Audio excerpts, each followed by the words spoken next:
IBC Mangai வியூவர்ஸ்க்கு வணக்கம். இன்னைக்கு நம்ம சேனல்ல என்ன வீடியோ பார்க்க போறோம்னு பார்த்தீங்கன்னா, ஹேர் ஃபால் கண்ட்ரோல் எப்படி பண்றதுன்னு தான் பார்க்க போறோம். ஸோ இந்த வீடியோவை ஸ்கிப் பண்ணாம பாருங்க.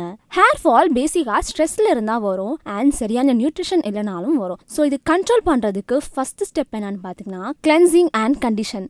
உங்க ஹேரை ரெகுலரா வாஷ் பண்ணணும். அட்லீஸ்ட் வீக்லி த்ரைஸ் ஆச்சு வாஷ் அண்ட் கண்டிஷன் பண்ணணும். செகண்ட் ஸ்டெப் பார்த்தீங்கன்னா மசாஜ். டெய்லி 5 மினிட்ஸ் ஆச்சு உங்கள் ஹேரை மசாஜ் பண்ணணும். மசாஜ் பண்ணுறதுனால பிளட் சர்க்குலேஷன் அதிகமாக இருக்கும். ஸோ பிளட் சர்க்குலேஷன் அதிகமாக இருக்கனால உங்கள் ஹேர் ரொம்ப ஃபாஸ்ட்டாகவே க்ரோத் ஆகும். அடுத்த ஸ்டெப் பார்த்தீங்கன்னா ஹேர் பேக். ஸோ ஹேர் பேக்கு 2 டேபிள் ஸ்பூன் சீயக்காய் பவுடர் எடுத்துக்கோங்க. கொஞ்சோண்டு தண்ணி மிக்ஸ் பண்ணி பேஸ்ட் மாதிரி ரெடி பண்ணிக்கோங்க. இது உங்கள் ஹேர் ஃபுல்லாகவே நீங்கள் அப்ளை பண்ணிவிட்டு 20 மினிட்ஸ் விட்டுறணும். இதை நீங்கள் வீக்லி ட்வைஸ் பண்ணிட்டு வரும்போது உங்கள் ஹேர் ஃபால் ரொம்ப கம்மியாகும் அண்ட் ஆல்சோ ரொம்ப திக்காக ஸ்ட்ராங்காக இருக்கும் உங்கள் ஹேர். அடுத்த ஸ்டெப் பார்த்தீங்கன்னா ஹேர் ஆயில். ஹேர் ஆயிலுக்கு தேவையான அளவு கோகனட் ஆயில் எடுத்துக்கோங்க. அது கூடவே 2 டேபிள் ஸ்பூன் வெந்தயம் சேர்த்துட்டு நல்லா அதை காய்ச்சிட்டு கொஞ்ச நேரம் கழிச்சு அந்த எண்ணெயை மட்டும் ஃபில்டர் பண்ணி எடுத்துக்கோங்க. இதை நீங்கள் உங்கள் ஹேர் ஆயிலாக யூஸ் பண்ணிட்டு வரும்போது ஹேரும் க்ரோத் ஆகும். உங்கள் ஹேர் ஸ்பிளிட்டன்ஸாக இருக்குன்னு நீங்கள் ஃபீல் பண்ணுறீங்களா? ஸோ இந்த ஹேர் ஆயில் யூஸ் பண்ணிட்டு வரும்போது ஸ்பிளிட்டன்ஸ்லாம் நேச்சராகவே போயிடும். ஸோ இது வரைக்கும் சொன்ன எல்லா ஸ்டெப்ஸுமே நீங்கள் ரெகுலராக பண்ணிட்டு வந்தாலே போதும். உங்கள் ஹேர் ஃபாலும் கம்மியாகும், ப்ளஸ் ஹேர் க்ரோத்தும் சூப்பராக இருக்கும். உங்களுக்கு இந்த வீடியோ பிடிச்சிருக்கோன்னு நினைக்கிறேன். உங்களுக்கு ஏதாச்சும் டவுட் இருந்தால் கீழே கமெண்ட்ல சொல்லுங்க.